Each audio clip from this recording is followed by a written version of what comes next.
어머, 고객님. 갑자기 뒤에서 날카로운 목소리가 들립니다. 춘자가 돌아보니 젊은 여직원이 불쾌한 표정으로 다가옵니다. 직원은 춘자의 손을 탁 치면서 말합니다. 고객님, 이건 70만 원짜리입니다. 사려는 게 아니면 손대지 말아주세요. 춘자는 깜짝 놀라며 손을 뒤로 뺍니다. 구경만 하시려면 시장에 가세요. 여기는 백화점이에요. 70만 원이라니 춘자에게는 상상할 수 없는 금액입니다. 연금 몇 달치에 해당하는 돈입니다. 죄송합니다. 그냥 구경만. 직원의 말에 춘자의 얼굴이 빨갛게 달아오릅니다. 경기도 변두리 작은 마을, 해가 뉘엿뉘엿 넘어가는 저녁 시간입니다. 좁은 골목길 사이로 낡은 단독주택들이 빼곡히 들어서 있고 그중 한 집 앞에서 이춘자가 작은 텃밭에 물을 주고 있습니다. 올해 68, 허리는 구부정하지만 아직 손놀림은 야무집니다. 에구, 또 시들었네. 춘자는 말라버린 상추잎을 보며 한숨을 쉽니다. 물값도 아껴야 하는 형편에 텃밭까지 제대로 가꾸기란 쉽지 않습니다. 집 안으로 들어가니 냉장고 안은 썰렁하기 그지없습니다. 김치 몇 포기, 된장 한 통, 그리고 바닥이 보이는 쌀통이 전부입니다. 내일은 장을 봐야 하는데 춘자는 낡은 지갑을 꺼내 돈을 세어봅니다. 10,000원짜리 2장, 1,000원짜리 몇 장이 전부입니다. 연금으로 받는 돈으로는 한 달 살기도 빠듯합니다. 그래도 남편이 살아계실 때는 둘이서 나누어 살았는데 혼자가 되고 나니 모든 것이 더 어려워졌습니다. 다음 날 아침 춘자는 장바구니를 들고 마을 슈퍼마켓으로 향합니다. 입구에서 쌀 포대들이 늘어서 있는 것을 봅니다. 5kg짜리 쌀 포대의 가격표를 확인하니 25,000원입니다. 잠깐 망설이던 춘자는 쌀 포대를 들어 올렸다가 다시 제자리에 내려놓습니다. 아직은 조금 더 아껴 써야지. 슈퍼마켓 사장이 춘자를 보며 말합니다. 춘자 언니 쌀 떨어진 거 아니에요? 외상으로라도 가져가세요. 아니야, 괜찮아. 아직 조금 남았어. 춘자는 고개를 저으며 라면 몇 개만 집어들고 계산대로 향합니다. 사장은 안쓰러운 표정으로 춘자를 바라봅니다. 이 동네에서 춘자만큼 남을 도우며 살았던 사람이 또 있을까 싶습니다. 집으로 돌아가는 길, 춘자는 예전 일들을 떠올립니다.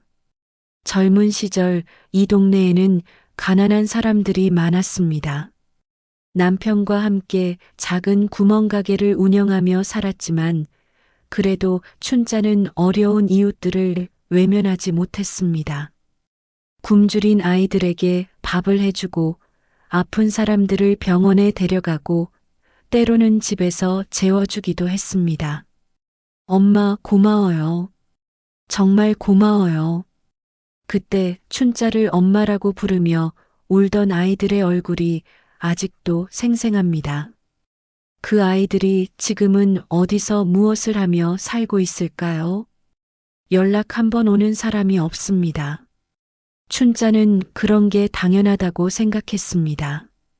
도움을 받았다고 해서 평생 인사를 해야 할 의무는 없으니까요. 집에 도착해서 라면을 끓여 먹으며 춘자는 텔레비전을 켭니다. 드라마에서는 화려한 옷을 입은 사람들이 멋진 백화점에서 쇼핑을 하고 있습니다. 춘자는 그런 곳에 가본 적이 없습니다. 서울에 몇 번 갔을 때도 지하철역 주변 시장에서만 장을 봤을 뿐입니다. 나도 한 번쯤은 그런 곳에 가보고 싶었는데 춘자는 혼잣말을 하며 텔레비전 속 백화점을 바라봅니다. 반짝이는 조명, 깔끔한 매장, 정중한 직원들의 모습이 마치 다른 세상 같습니다. 그런데 며칠 후 뜻밖의 기회가 찾아옵니다. 동네 부녀회에서 서울 나들이를 간다는 소식을 듣게 된 것입니다. 춘자 언니도 같이 가요. 오랜만에 서울 구경도 하고. 춘자는 망설였지만 결국 참여하기로 합니다. 너무 오랫동안 이 작은 마을에서만 살았으니까요. 그렇게 춘자는 처음으로 서울의 유명한 백화점에 가게 됩니다. 엘리베이터 앞에서 다른 중년 여성들과 마주치게 되는데 그중 한 명이 눈에 익습니다. 어머, 설마. 고등학교 동창 오미자였습니다. 하지만 오미자는 춘자를 못 본 척합니다. 화려한 옷차림과 명품 가방을 든 오미자의 모습은 예전과 너무 달랐습니다. 춘자는 괜히 자신의 낡은 옷차림이 부끄러워집니다. 백화점 안은 춘자가 상상했던 것보다 훨씬 화려했습니다. 높은 천장에 매달린 샹들리에가 반짝이고 대리석 바닥은 거울처럼 매끈합니다. 춘자는 조심스럽게 발걸음을 옮기며 주변을 둘러봅니다. 모든 것이 신기하고 아름다웠지만 동시에 위축되는 기분이 들었습니다. 와, 정말 멋지다. 춘자는 작은 목소리로 감탄합니다. 부녀의 일행들은 각자 흩어져서 구경을 하기로 했고 춘자는 혼자서 매장들을 둘러보기 시작합니다. 1층에는 화장품과 액세서리가, 2층에는 여성복이 진열되어 있습니다. 춘자는 2층으로 올라가서 옷들을 구경합니다. 진열대에 걸린 니트 하나가 춘자의 눈에 들어옵니다. 연보라색으로 부드러워 보이는 니트였습니다. 춘자는 무심코 손을 뻗어 옷감을 만져봅니다. 정말 부드럽고 따뜻해 보입니다. 이런 옷을 한 번쯤 입어보고 싶다는 생각이 들었습니다. 어머, 고객님. 갑자기 뒤에서 날카로운 목소리가 들립니다. 춘자가 돌아보니 젊은 여직원이 불쾌한 표정으로 다가옵니다. 직원은 춘자의 손을 탁 치면서 말합니다. 고객님, 이건 70만 원짜리입니다. 사려는 게 아니면 손대지 말아주세요. 춘자는 깜짝 놀라며 손을 뒤로 뺍니다. 70만 원이라니 춘자에게는 상상할 수 없는 금액입니다. 연금 몇 달치에 해당하는 돈입니다. 죄송합니다. 그냥 구경만 하시려면 시장에 가세요. 여기는 백화점이에요. 직원의 말에 춘자의 얼굴이 빨갛게 달아오릅니다. 주변에서 다른 손님들이 힐끔힐끔 쳐다보기 시작합니다. 춘자는 민망해서 그 자리를 피하려 합니다. 그런데 바로 그때 익숙한 목소리가 들립니다. 세상에, 여긴 왜 촌 아줌마들이 들어오냐? 춘자가 고개를 돌리니 오미자가 다른 부인들과 함께 서 있습니다. 오미자는 춘자를 못 본 척하면서도 계속 힐끔거리며 친구들에게 뭔가를 속삭입니다. 저런 사람들 때문에 백화점 이미지가 떨어진다니까. 맞아. 보안이 좀 더 철저했으면 좋겠어. 오미자 일행의 대화가 춘자의 귀에 들립니다. 춘자는 자신을 두고 하는 말이라는 걸 알았지만 아무 말도 할 수 없었습니다. 그저 빨리 이 자리를 벗어나고 싶었습니다. 춘자는 엘리베이터 쪽으로 걸어갑니다. 하지만 엘리베이터 앞에서 젊은 남자 직원과 부딪히게 됩니다. 그런데 그 직원이 일부러 춘자를 밀치는 것 같았습니다. 어머, 조심해야죠. 직원이 큰 소리로 말하며 춘자를 노려봅니다. 주변 사람들이 모두 춘자를 쳐다봅니다. 춘자는 당황해서 사과합니다. 죄송합니다. 제가 조심하지 못해서. 하지만 상황은 더 나빠집니다. 어디선가 관리팀장인 정 실장이 나타납니다. 정 실장은 춘자를 위아래로 훑어보며 못마땅한 표정을 짓습니다. 뭔가 수상한 신고가 들어왔는데요. 정 실장은 보안요원 2명을 부릅니다.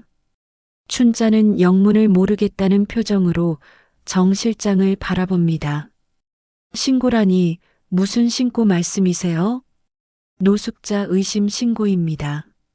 조용히 따라오시죠. 춘자는 머리가 하얘집니다. 자신이 노숙자로 의심받고 있다는 게 믿어지지 않았습니다. 주변 사람들이 웅성거리며 춘자를 쳐다봅니다. 오미자는 멀리서 이 광경을 보며 비웃는 듯한 표정을 짓습니다. 아니에요. 저는 노숙자가 아닙니다. 경기도에서 살고 있어요. 춘자는 억울해서 목소리를 높입니다. 하지만 정 실장은 들으려 하지 않습니다. 신분증 좀 확인해 보겠습니다. 춘자는 떨리는 손으로 지갑에서 신분증을 꺼냅니다. 정 실장이 신분증을 확인하고 있는 동안 춘자는 눈물이 날 것 같았습니다. 이런 모욕을 받을 줄은 꿈에도 몰랐습니다. 바로 그때 주변이 갑자기 조용해집니다. 사람들이 모두 한 방향을 바라보고 있었습니다. 춘자도 고개를 돌려 그쪽을 봅니다. VIP 전용 통로에서 정장을 입은 남자가 걸어오고 있었습니다. 주변 직원들이 모두 긴장한 표정으로 그 남자를 바라봅니다. 남자는 춘자에게 다가와 멈춰섭니다. 그리고 춘자의 얼굴을 자세히 들여다봅니다. 춘자는 그 남자가 누구인지 모르겠지만 뭔가 익숙한 느낌이 들었습니다. 혹시 어머님이신가요? 춘자는 자신을 바라보는 남자의 얼굴을 자세히 들여다봅니다. 어디선가 본 듯한 느낌이 들지만 확실하지 않습니다. 남자는 40대 초반으로 보이고 값비싼 정장을 입고 있습니다. 주변 직원들이 모두 숨을 죽이고 있는 것으로 보아 상당히 높은 지위에 있는 사람 같습니다. 저희가 처음 만나는 것 같은데요. 춘자는 조심스럽게 대답합니다. 남자는 춘자의 얼굴을 더 자세히 들여다보더니 갑자기 눈물이 글썽거립니다. 정말 어머님이시군요. 남자는 떨리는 목소리로 말합니다. 그리고 춘자 앞에서 무릎을 꿇습니다. 주변 사람들이 모두 깜짝 놀라며 웅성거립니다. 정 실장은 얼굴이 하얘져서 말을 잇지 못합니다. 정훈아, 정훈이 맞니? 춘자는 믿을 수 없다는 표정으로 남자를 바라봅니다. 앞에 무릎 꿇고 있는 남자가 20여 년 전 자신이 도왔던 그 굶주린 아이일 거라고는 상상도 못했습니다. 네, 어머님. 저 정훈이에요. 정훈은 춘자의 손을 잡으며 말합니다. 춘자는 그제야 확신합니다. 그때 그 아이가 맞습니다. 하지만 너무 달라진 모습에 혼란스럽습니다. 정훈은 일어서서 정 실장을 노려봅니다. 정 실장은 식은땀을 흘리며 떨고 있습니다. 정 실장, 이분이 누구신지 아세요? 죄송합니다, 부사장님. 몰랐습니다. 부사장이라는 말에 주변 사람들이 더욱 웅성거립니다. 춘자도 깜짝 놀랍니다. 그 굶주리던 아이가 이제 부사장이라니 믿어지지 않습니다. 이분은 제 어머님이십니다. 이 백화점 주인이 누구인지 아직도 모르시는 모양이네요. 정훈의 말에 정 실장은 더욱 당황합니다. 오미자도 멀리서 이 광경을 보며 입을 다물지 못합니다. 부사장님 어머니신 줄 정말 몰랐습니다. 용서해 주십시오. 정 실장은 춘자에게 깊숙이 고개를 숙입니다. 하지만 정우는 화가 풀리지 않았습니다. 왜 몰라요? 이렇게 고생하며 사신 분인데, 제 목숨도 지금의 자리도 다 이분 덕분인데 왜 몰라요? 정운의 목소리가 높아집니다. 주변 사람들이 모두 조용해집니다. 춘자는 당황해서 정운의 팔을 잡습니다. 정운아, 괜찮다. 사람들이 다 보잖아. 하지만 정운은 멈추지 않습니다. 그는 정 실장과 주변 직원들을 차례로 바라보며 말합니다. 20여 년 전 저는 굶어 죽을 뻔한 아이였습니다. 아버지는 술만 마시고 폭력만 휘둘렀고 어머니는 일찍 돌아가셨습니다. 그때 이분이 저를 구해주셨어요. 춘자는 정운이 과거 이야기를 하는 것을 듣고 마음이 아픕니다. 그때 그 아이가 얼마나 힘들었는지 다시 생각나기 때문입니다. 매일 밤 창고에 숨어서 울던 저에게 밥을 갖다 주시고 옷을 갖다 주시고 따뜻한 말 한마디 해주셨어요. 그분이 바로 이분입니다. 정우는 춘자를 향해 고개를 숙입니다. 춘자는 눈물이 나려는 것을 참으며 말합니다. 그런 건 당연한 거야. 굶주린 아이를 그냥 둘 수는 없잖아. 당연하지 않아요, 어머님. 그때 저를 도와주신 분은 어머님 뿐이었어요. 정우는 다시 정 실장을 바라봅니다. 정 실장은 온몸이 떨리고 있습니다. 앞으로 이런 일이 또 생기면 어떻게 할 거예요? 우리 백화점이 이런 식으로 손님들을 대하는 곳인가요? 정말 죄송합니다. 다시는 이런 일이 없도록 하겠습니다. 정 실장은 춘자에게 다시 한번 사과합니다. 춘자는 어색해하며 손을 저어줍니다. 됐어요. 이제 그만해요. 하지만 정우는 아직 끝나지 않았습니다. 그는 니트를 만졌다고 춘자를 나무랐던 직원을 찾아봅니다. 아까 어머님께 무례하게 굴었던 직원은 누구죠? 직원은 숨어버렸지만 정 실장이 찾아내어 앞으로 데려옵니다. 직원은 얼굴이 하얗게 질려 있습니다. 손님에게 손대지 말라고 했다면서요? 죄송합니다. 앞으로는 모든 손님을 똑같이 대하세요. 돈이 많고 적고가 중요한 게 아니라 인간으로서 기본적인 예의를 지키는 게 중요한 거예요. 정운의 말에 직원은 고개를 끄덕입니다. 춘자는 이 모든 상황이 꿈 같습니다.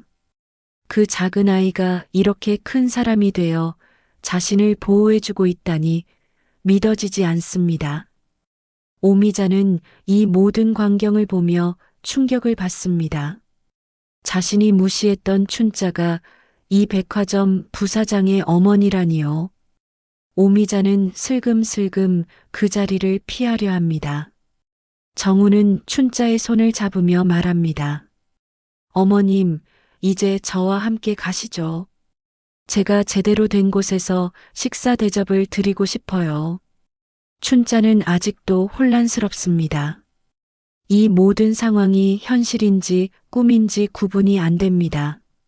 하지만 정운의 따뜻한 손길을 느끼며 조금씩 마음이 안정됩니다. 백화점 최고급 레스토랑에서 춘자와 정우는 마주 앉아 있습니다.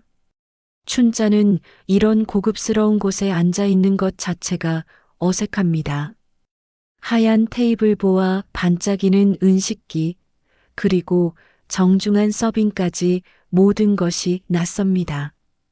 정우나, 이런 곳까지 올 필요는 없었는데, 어머님께는 이런 대접을 받으실 자격이 충분히 있어요. 정우는 춘자가 편안해할 때까지 기다려줍니다. 음식이 나오고 나서야 춘자는 조금씩 긴장을 풉니다. 정우는 춘자를 바라보며 말을 꺼냅니다. 어머님, 그동안 어떻게 지내셨어요? 정말 보고 싶었어요. 춘자는 정훈의 얼굴을 자세히 들여다봅니다. 여전히 그때 그 아이의 모습이 남아 있습니다. 다만 훨씬 성숙해지고 당당해졌을 뿐입니다. 너는 어떻게 이렇게 큰 사람이 되었니? 정우는 잠시 침묵합니다. 그리고 천천히 과거 이야기를 시작합니다. 20여 년 전 저는 강원도 외딴 마을에 살았어요. 아버지는 매일 술에 취해서 저를 때렸고 어머니는 제가 초등학교 때 돌아가셨어요. 춘자는 정훈의 이야기를 들으며 마음이 아픕니다. 그때 그 아이가 얼마나 힘들었는지 다시 한번 실감합니다. 매일 밤 집 뒤편 창고에 숨어서 울었어요. 배는 고프고 아버지는 무섭고 정말 죽고 싶었어요. 정훈의 목소리가 떨립니다. 춘자는 그때를 떠올립니다. 남편과 함께 그 마을에 잠시 살았을 때 자주 우는 소리가 들렸습니다. 찾아가 보니 창고에 숨어 있던 어린 정훈이었습니다. 그때 어머님이 저를 찾아와 주셨어요. 따뜻한 밥과 깨끗한 옷을 가져다 주시고 아무 말 없이 안아주셨어요. 춘자는 그때를 생생히 기억합니다. 너무 말랐던 정훈의 몸, 무서움에 떨던 작은 어깨, 그리고 밥을 먹을 때의 절실한 모습까지 모든 것이 기억납니다. 어머님이 매일 밤 창고에 와서 밥을 두고 가셨어요. 굶주린 아이를 보면 누구든 그럴 거야. 춘자는 여전히 담담하게 말합니다. 하지만 정우는 고개를 젓습니다. 아니에요, 어머님. 마을 사람들은 모두 저를 피했어요. 아버지가 무서워서요. 저를 도우면 아버지가 찾아와서 행패를 부릴까봐 두려워했죠. 정우는 계속해서 이야기합니다. 춘자만이 정훈을 포기하지 않았다고 말입니다. 김치찌개, 된장국, 계란말이. 제가 그때까지 먹어본 것 중에 가장 맛있는 음식이었어요. 그런 건 당연한 거야. 폭력적인 아버지가 찾아와서 위협을 해도 춘자는 정훈을 계속 돌봐주었습니다. 하루는 아버지가 어머님 집에 찾아와서 소리를 질렀어요. 그런데 어머님이 아버지한테 말씀하시더라고요. 아이가 잘못한 게 뭐가 있냐고, 어른이 되어서 아이를 괴롭히는 게 부끄럽지 않냐고. 춘자는 그날도 기억합니다. 정훈의 아버지가 술에 취해서 찾아와 소란을 피웠던 날입니다. 하지만 춘자는 물러서지 않았습니다. 그 후로 아버지가 더 심하게 저를 때렸어요. 어머님 때문에 더 화가 났던 거죠. 그래서 저는 중학교 2학년 때 가출을 했어요. 가출을. 그래서 갑자기 사라진 거구나.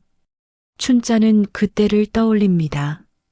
어느 날부터 정훈이 창고에 나타나지 않았습니다. 아버지에게 물어봐도 모른다고만 했고 결국 정훈이 어디로 갔는지 알 수 없었습니다. 서울로 도망쳤어요. 그리고 온갖 일을 하며 살았죠. 신문 배달, 전단지 나누기, 공사장 일까지. 정말 힘들었어요. 정훈은 서울에서의 고생을 이야기합니다. 고등학교도 야간에 다니면서 낮에는 일을 했고 대학도 장학금과 아르바이트로 겨우 마쳤다고 합니다. 그런데 어떻게 지금의 자리까지 오게 된 거니? 운이 좋았어요. 대학 졸업 후 작은 유통회사에 취직했는데 그 회사가 지금의 그룹에 인수됐어요. 거기서 열심히 일하다 보니 인정받게 됐고요. 정우는 겸손하게 말하지만 춘자는 그의 노력이 얼마나 대단했을지 짐작할 수 있습니다. 그런데 어머님을 어떻게 찾게 된 거니? 연락처도 몰랐을 텐데. 정우는 잠시 망설이다가 대답합니다. 사실 몇 년 전부터 어머님을 찾고 있었어요. 사립 탐정도 고용하고 옛날 마을 사람들에게도 연락해보고 그러다가 6개월 전에 어머님이 지금 살고 계신 곳을 알게 됐어요. 그럼 진작 연락할 수도 있었잖아. 그런데 용기가 안 났어요. 어머님이 저를 기억하실지도 모르겠고 또 저 때문에 불편해하실까봐 걱정됐어요. 정훈의 말에 춘자는 마음이 짠해집니다. 그 착한 아이가 이렇게 자상한 어른으로 자랐다는 것이 기쁘면서도 그동안 혼자 살아온 세월이 안쓰러웠습니다. 정훈아, 내가 잘 자라줘서 고마워. 정말 고마워. 춘자의 말에 정훈은 눈물을 글썽입니다. 그는 춘자의 손을 잡으며 말합니다. 어머님, 앞으로는 제가 어머님을 모시고 살고 싶어요. 그동안 받은 사랑을 이제라도 보답하고 싶어요. 며칠 후 춘자는 집에서 텔레비전을 보다가 깜짝 놀랍니다. 뉴스에서 백화점에서 있었던 일이 보도되고 있었습니다. 누군가 휴대폰으로 촬영한 영상이 인터넷에 퍼진 것입니다. 유통그룹 부사장, 가난한 여성에게 무릎 꿇다. 앵커가 읽는 제목을 들으며 춘자는 당황합니다. 영상 속에서 정훈이 자신 앞에 무릎 꿇는 모습이 반복해서 나옵니다. 댓글들도 쏟아지고 있었습니다. 감동적이다. 진짜 효자네. 요즘 보기 드문 일이다. 대부분 긍정적인 반응이었지만 춘자는 불편했습니다. 이렇게 많은 사람들이 자신의 일을 알게 될 줄은 몰랐습니다. 다음 날 아침 춘자의 집 앞에 기자들이 몰려듭니다. 춘자는 창문 틈으로 밖을 내다보며 당황합니다. 카메라와 마이크를 든 사람들이 대문 앞에서 기다리고 있었습니다. 이춘자 여사님 계시나요? 인터뷰 좀 부탁드립니다. 춘자는 나가지 못하고 집 안에만 있어야 했습니다. 동네 사람들도 신기해하며 구경을 나왔습니다. 평소에는 조용했던 마을이 갑자기 시끌벅적해졌습니다. 춘자 언니가 그 유명한 부사장의 어머니였다니. 그러게 말이야. 우리 동네에 그런 분이 살고 계셨네. 동네 사람들의 시선도 달라졌습니다.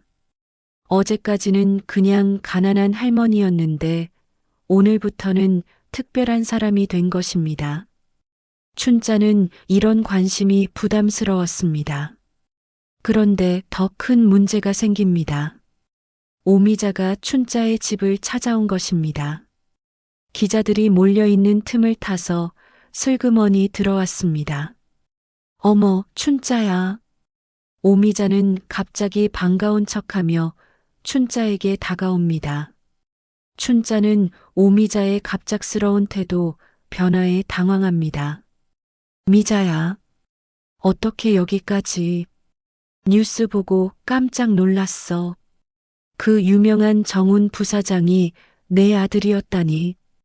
오미자는 마치 예전부터 춘자와 친했던 것처럼 행동합니다. 하지만 춘자는 백화점에서 오미자가 자신을 무시했던 일을 잊지 않았습니다. 아들은 아니고 그냥 옛날에 도와준 아이야. 그래도 내가 키운 거나 마찬가지잖아. 정말 대단해. 오미자는 계속해서 춘자를 치켜세웁니다. 하지만 춘자는 오미자의 진심을 의심했습니다. 백화점에서 자신을 촌아줌마라고 비웃었던 사람이 갑자기 왜 이렇게 친근하게 구는지 이해할 수 없었습니다. 그런데 춘자야, 그 애가 내 친아들은 아니잖아. 오미자는 슬쩍 떠보는 듯한 말을 합니다. 춘자는 오미자의 의도를 짐작할 수 있었습니다. 친아들이 아니면 어때? 내가 정성으로 돌봤는데. 아니야, 그런 뜻이 아니라. 그냥 사람들이 오해할 수도 있잖아. 오미자는 계속해서 이상한 말들을 합니다. 춘자는 점점 불쾌해집니다. 한편 정우는 회사에서 곤란한 상황에 처합니다. 이사회에서 임원들이 문제를 제기한 것입니다. 부사장님, 이번 일로 회사 이미지에 부담이 되고 있습니다. 어떤 부담 말씀이신가요? 정우는 차분하게 대답하지만 마음속으로는 화가 나고 있었습니다. 누가 진짜 어머니인지 확실히 밝혀야 하지 않겠습니까? 지금 주가에도 영향을 미치고 있어요. 제 사생활이 주가와 무슨 관계가 있습니까? 부사장님도 아시잖아요. 대기업 경영진의 사생활은 공적인 일이나 마찬가지라는 걸. 정우는 임원들의 말에 실망합니다. 자신이 어머니라고 부르는 사람에 대해 이런 식으로 따지는 것이 못마땅했습니다. 이춘자 여사님은 제게 어머니 그 이상의 존재입니다. 그 이상 무엇을 밝힐 게 있습니까? 하지만 임원들은 계속해서 압박합니다. 언론에서도 춘자와 정운의 관계에 대해 의문을 제기하기 시작했습니다. 그날 저녁 정운은 춘자의 집을 찾아갑니다. 기자들은 대부분 물러갔지만 아직도 몇 명이 남아서 기다리고 있었습니다. 어머님, 괜찮으세요? 괜찮긴. 이렇게 시끄러워질 줄 몰랐어. 춘자는 피곤한 표정으로 말합니다. 정우는 미안해합니다. 제가 조용히 처리했어야 했는데. 죄송해요. 너 때문이 아니야. 그런데 정우나. 춘자는 망설이다가 말을 꺼냅니다. 혹시 회사에서 너한테 뭐라고 하니? 정우는 잠시 망설입니다. 춘자에게 걱정을 끼치고 싶지 않았지만 거짓말을 할 수도 없었습니다. 조금 말들이 있긴 해요. 그럼 나는 조용히 살게. 너한테 피해가 되고 싶지 않아. 춘자의 말에 정우는 당황합니다. 어머님, 그게 무슨 말씀이세요?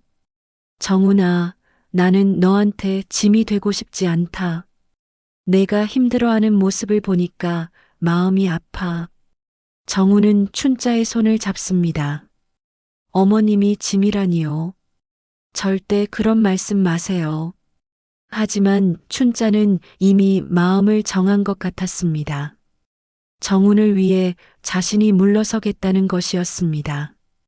다음 날 아침 춘자는 작은 가방 하나를 챙기고 있었습니다. 정운에게 부담을 주고 싶지 않다는 마음에 다른 곳으로 가기로 결심한 것입니다. 하지만 문 밖에서 정운의 목소리가 들립니다. 어머님, 저예요. 문 좀 열어주세요. 춘자는 당황해서 가방을 침대 밑에 숨깁니다. 문을 열어주니 정운이 심각한 표정으로 서 있었습니다. 어머님, 어제 말씀하신 것 때문에 밤새 생각해 봤어요. 정운은 춘자의 눈을 바라보며 말합니다. 저한테 어머니란 단어는 어릴 적 어둠 속에서 쌀을 던져주던 그 손이에요.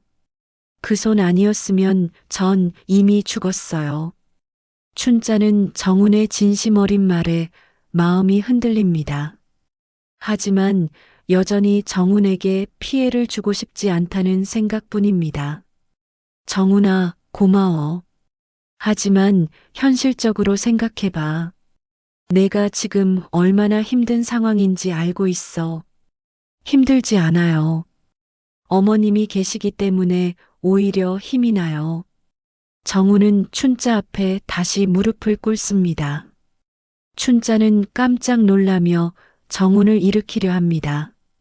정운아, 일어나. 왜 또 무릎을 꿇어? 어머님이 저를 떠나시겠다고 하시니까 무서워요. 저한테는 어머님이 전부예요. 정운의 목소리가 떨립니다. 춘자는 정운의 얼굴에서 어린 시절의 모습을 봅니다. 무서워하고 외로워하던 그때의 모습이 그대로 남아 있었습니다.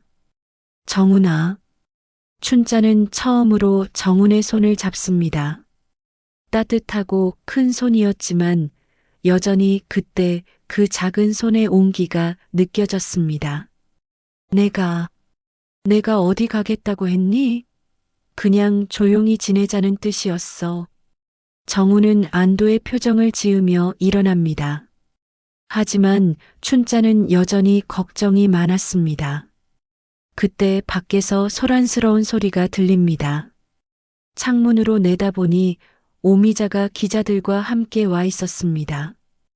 오미자는 기자들에게 뭔가를 이야기하고 있었습니다. 저 사람 정말 착해요.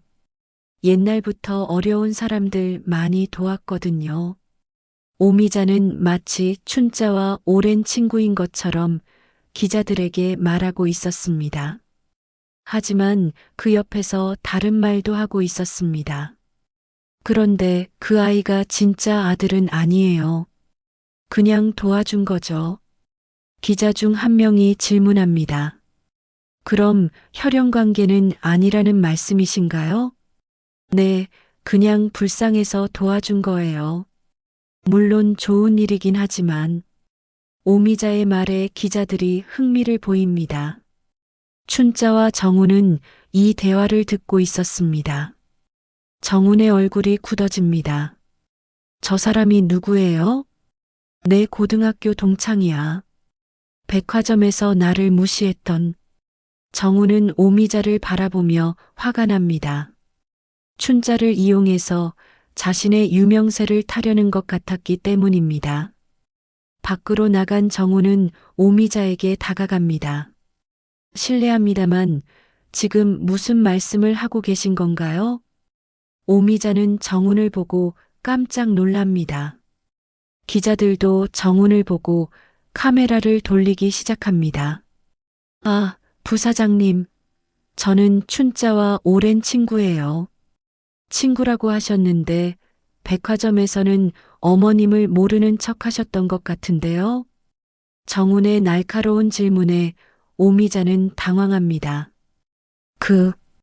그건, 그리고 어머님과 제 관계에 대해 이상한 말씀을 하고 계시는 것 같은데 무슨 의도신지 궁금하네요. 기자들이 이 상황을 흥미롭게 지켜봅니다. 오미자는 얼굴이 빨갛게 달아오릅니다. 아니에요, 그냥 사실을 말한 거예요. 사실이요? 어머님과 제가 혈연 관계가 아니라는 게 왜 중요한 사실인가요? 정훈의 반박에 오미자는 말을 잇지 못합니다. 춘자도 밖으로 나와서 이 상황을 지켜봅니다. 미자야, 그만해. 춘자의 말에 오미자는 더욱 당황합니다. 춘자야, 나는 그냥 내가 백화점에서 나를 어떻게 봤는지 다 알고 있어. 이제 와서 친구인 척하지 마. 춘자의 단호한 말에 오미자는 할 말을 잃습니다. 기자들도 이 상황을 계속 촬영하고 있었습니다. 정훈은 기자들을 향해 말합니다. 여러분, 오늘 이 자리에서 분명히 말씀드리겠습니다. 이춘자 여사님은 제게 친어머니 그 이상의 존재입니다. 혈연 관계가 중요한 게 아니라 마음으로 맺어진 관계가 더 소중하다고 생각합니다. 기자들이 질문을 쏟아냅니다. 그럼 앞으로도 어머니로 모시실 건가요? 당연합니다. 평생 제 어머니이실 겁니다. 정훈의 대답에 춘자는 눈물이 글썽입니다. 오미자는 더 이상 버티지 못하고 그 자리를 떠납니다. 어머님, 괜찮으세요? 정훈이 춘자를 부축하며 집 안으로 들어갑니다. 춘자는 정훈의 따뜻한 마음에 감동합니다. 정훈아, 고마워. 정말 고마워. 어머님이 저한테 해주신 것에 비하면 아무것도 아니에요. 둘은 집 안에서 조용히 대화를 나눕니다. 밖에서는 여전히 기자들이 남아있지만 더 이상 문제가 되지 않았습니다. 정훈이 공개적으로 춘자를 어머니라고 인정했기 때문입니다. 한 달 후 유통그룹 창립 40주년 기념일이 다가왔습니다. 대형 호텔에서 열리는 기념식에는 정부 관계자, 협력업체 대표들, 그리고 전 직원들이 참석할 예정이었습니다. 정우는 이 자리에서 중요한 발표를 준비하고 있었습니다. 부사장님, 연설문 확인해 보시겠습니까? 비서가 준비한 연설문을 건네주지만 정우는 고개를 젓습니다. 아니요, 제가 직접 준비한 게 있어요. 정우는 며칠 전부터 직접 쓴 연설문을 다시 한번 점검합니다. 오늘은 춘자에 대한 이야기를 공식적으로 하는 날입니다. 더 이상 숨기거나 변명하지 않겠다고 마음먹었습니다. 한편 춘자는 정훈이 보내준 드레스를 입고 있었습니다. 검은색 원피스에 진주 목걸이, 평생 이런 옷을 입어본 적이 없었습니다. 이런 자리에 내가 가는 게 맞나? 춘자는 거울을 보며 망설입니다. 하지만 정훈이 간절히 부탁했기 때문에 거절할 수 없었습니다. 어머님께서 오셔야 제 이야기가 완성돼요. 정훈의 말이 생각나며 춘자는 용기를 냅니다. 기념식장에 도착한 춘자는 그 규모에 압도됩니다. 수백 명의 사람들이 정장을 차려입고 앉아 있었습니다. 춘자는 정훈이 마련해준 귀빈석에 조용히 자리를 잡습니다. 이사회 회장의 개회사와 각종 보고가 끝나고 드디어 정훈이 단상에 올라갑니다. 장내가 조용해지며 모든 시선이 정훈에게 집중됩니다. 존경하는 내빈 여러분, 그리고 사랑하는 임직원 여러분. 정훈은 차분한 목소리로 인사말을 시작합니다. 오늘 창립 40주년을 맞아 여러분께 특별한 분을 소개하고 싶습니다. 정훈은 춘자가 앉아 있는 자리를 바라봅니다. 춘자는 긴장해서 손을 꼭 쥐고 있었습니다. 제가 어머니라고 부르는 분을 오늘 모시겠습니다. 이춘자 여사님, 일어나 주시겠습니까? 춘자는 떨리는 마음으로 자리에서 일어납니다. 장내의 모든 사람들이 춘자를 바라봅니다. 조명이 춘자를 비추자 그녀의 얼굴이 환하게 드러납니다. 이춘자 여사님은 제 생명의 은인입니다. 정훈은 마이크를 잡고 천천히 이야기를 시작합니다. 20여 년 전 저는 굶주림과 폭력에 시달리던 한 아이였습니다. 가족도 친구도 희망도 없었던 저에게 이분이 손을 내밀어 주셨습니다. 장내가 더욱 조용해집니다. 정훈의 진심 어린 목소리가 마이크를 통해 전해집니다. 매일 밤 창고에 숨어서 울던 저에게 따뜻한 밥을 갖다 주시고 깨끗한 옷을 입혀주시고 무엇보다 포기하지 말라고 격려해 주셨습니다. 춘자는 정훈의 말을 들으며 그때를 떠올립니다. 너무 작고 마른 정훈이 창고에서 떨고 있던 모습이 생생합니다. 저는 그 사랑 덕분에 살아남을 수 있었고 지금 이 자리에 설 수 있게 됐습니다. 정훈은 단상에서 내려와 춘자에게 다가갑니다. 그리고 모든 사람들이 보는 앞에서 춘자에게 깊숙이 인사합니다. 어머님, 그동안 정말 감사했습니다. 춘자는 눈물을 참으며 정훈을 바라봅니다. 그 굶주렸던 아이가 이렇게 당당하고 멋진 어른이 되었다는 것이 믿어지지 않았습니다. 저는 오늘 이 자리에서 약속드리겠습니다.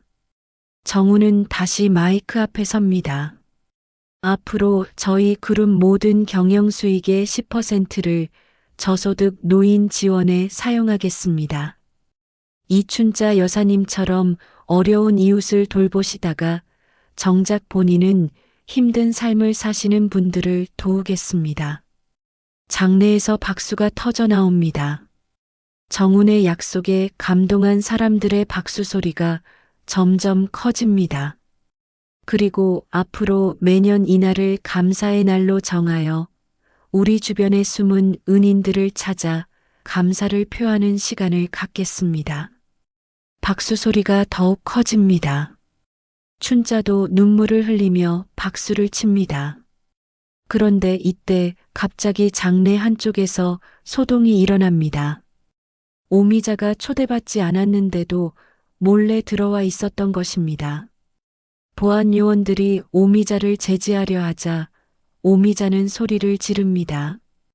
저도 춘자 친구예요. 저도 말할 게 있어요. 하지만 아무도 오미자에게 관심을 주지 않습니다. 오미자는 결국 쫓겨나면서 주저앉습니다.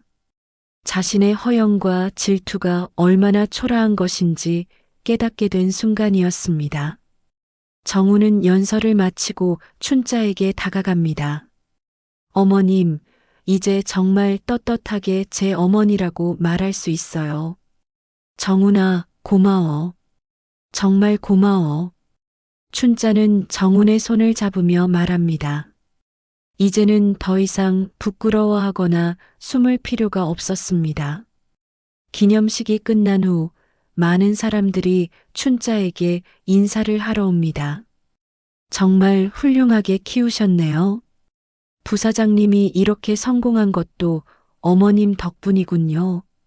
사람들의 진심 어린 인사에 춘자는 감격합니다.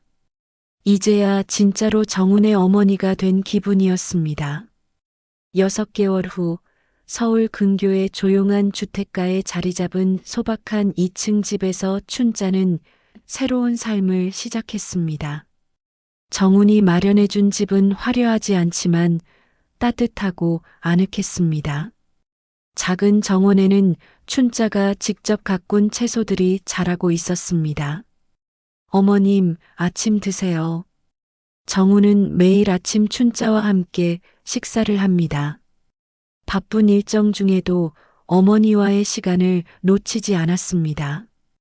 춘자는 정훈이 좋아하는 된장찌개와 계란말이를 정성스럽게 준비했습니다. 정훈아, 너 때문에 이렇게 좋은 집에서 살게 되다니. 꿈만 같아. 어머님이 계셔야 이 집이 진짜 집이 돼요. 정훈의 말에 춘자는 미소를 짓습니다. 이제는 정말로 가족이 된 기분이었습니다. 식사 후 춘자는 동네 복지센터로 향합니다. 정훈의 제안으로 시작한 자원봉사가 이제는 춘자의 일상이 되었습니다. 복지센터에서는 춘자를 기다리는 사람들이 있었습니다. 춘자 선생님 오셨네요. 어머, 선생님. 오늘도 와주셨어요? 동네 할머니들이 춘자를 반갑게 맞이합니다. 춘자는 이곳에서 상담과 생활 지도를 도와주고 있었습니다. 자신과 비슷한 처지의 어르신들을 돕는 일이 보람찼습니다. 김할머니, 요즘 아드님하고는 연락하세요? 글쎄요. 바쁘다고 통 연락이 없어요. 가족이라는 게 꼭 피가 섞여야 하는 건 아니에요. 마음으로 이어진 관계가 더 소중할 때도 있거든요. 춘자는 자신의 경험을 바탕으로 할머니들에게 조언해 줍니다. 혈연관계보다 중요한 것이 무엇인지 몸소 보여주는 살아있는 증언이었습니다. 선생님은 정말 복 받으셨어요. 아들이 그렇게 효자라니. 그 아이가 저를 키운 게 아니라 제가 그 아이한테서 배운 거예요. 사랑이라는 게 주는 것보다 받는 게 더 클 때가 있더라고요. 춘자의 말에 할머니들이 고개를 끄덕입니다. 춘자는 이제 누군가에게 도움을 받는 삶이 아니라 자신의 경험으로 다른 사람들에게 희망을 주는 사람이 되었습니다. 오후에는 정훈이 복지센터로 춘자를 마중 나왔습니다. 매주 금요일은 둘이 함께 자원봉사를 하는 날이었습니다. 어머님, 오늘은 새로 오신 분들이 몇 명 계세요. 그래, 어떤 분들이니? 홀로 사시는 할아버지 한 분하고 아이를 혼자 키우시는 어머니도 계세요. 정훈과 춘자는 함께 새로운 이용자들을 만납니다. 춘자는 그들의 이야기를 들어주고 정훈은 실질적인 도움을 제공합니다. 둘은 완벽한 팀워크를 보여줍니다. 할아버지, 혼자 사시면 외롭지 않으세요? 70대 할아버지가 춘자에게 말합니다. 외롭죠. 자식들은 다 멀리 살고 친구들은 하나둘 떠나고 저도 그랬어요. 그런데 이제는 새로운 가족을 만났어요. 피 한 방울 섞이지 않았지만 세상에서 가장 소중한 아들을 얻었거든요. 춘자는 정훈을 바라보며 미소를 짓습니다. 정훈도 어머니를 바라보며 고개를 끄덕입니다. 저녁 시간 집으로 돌아온 두 사람은 함께 저녁을 준비합니다. 정훈이 재료를 다듬고 춘자가 요리를 하는 모습은 정말 모자처럼 자연스럽습니다. 정훈아, 오늘 회사에서는 어땠어? 좋았어요. 어머님 덕분에 시작한 노인 지원 사업이 정말 잘 되고 있어요. 다른 기업들도 벤치마킹하고 싶다고 연락이 와요. 그래, 다행이네. 너도 뿌듯하겠다. 네, 정말 보람 있어요. 그런데 어머님은 어떠세요? 이런 생활이 힘들지 않으세요? 춘자는 고개를 젓습니다. 전혀 안 힘들어. 오히려 이제야 진짜 살아있는 기분이야. 진짜 살아있는 기분이요? 응. 예전에는 그냥 하루하루 버티는 거였는데, 이제는 누군가한테 필요한 사람이 된 것 같아서 기뻐. 정훈은 춘자의 말에 감동합니다. 어머니가 행복해하는 모습을 보니 자신도 마음이 따뜻해집니다. 어머님, 제가 어머님한테 받은 사랑을 다 갚을 수 있을까요? 갚을 게 뭐가 있어? 그냥 도운 일이었지. 그게 이렇게 돌아올 줄이야. 춘자는 창밖을 바라보며 말합니다. 정원에 심은 꽃들이 예쁘게 피어 있었습니다. 그런데 정말 신기해. 내가 심은 씨앗이 이렇게 큰 나무가 되어서 다시 내게 그늘을 만들어주다니. 어머님이 심어주신 사랑의 씨앗이 이제 열매를 맺은 거예요. 둘은 조용히 차를 마시며 하루를 마무리합니다. 창밖으로는 따뜻한 저녁 노을이 지고 있었습니다. 정훈아, 고마워. 정말 고마워. 저야말로 고맙죠. 이제야 진짜 어머니가 뭔지 알 것 같아요. 진짜 어머니? 네, 낳아주는 것도 중요하지만 키워주고 사랑해주는 게 더 중요한 것 같아요. 어머님이 저한테 해주신 것처럼요. 춘자는 정훈의 말에 눈물이 글썽입니다. 이제야 정말로 어머니가 된 기분이었습니다. 나이 들어서 얻은 아들이지만 세상에서 가장 소중한 아들이었습니다. 그날 밤 춘자는 일기장에 이렇게 적었습니다. 오늘도 감사한 하루였다. 내가 뿌린 작은 사랑이 이렇게 큰 행복으로 돌아올 줄 누가 알았을까? 이제야 진짜 어머니가 된 것 같다. 정훈이와 함께하는 매일이 선물 같다.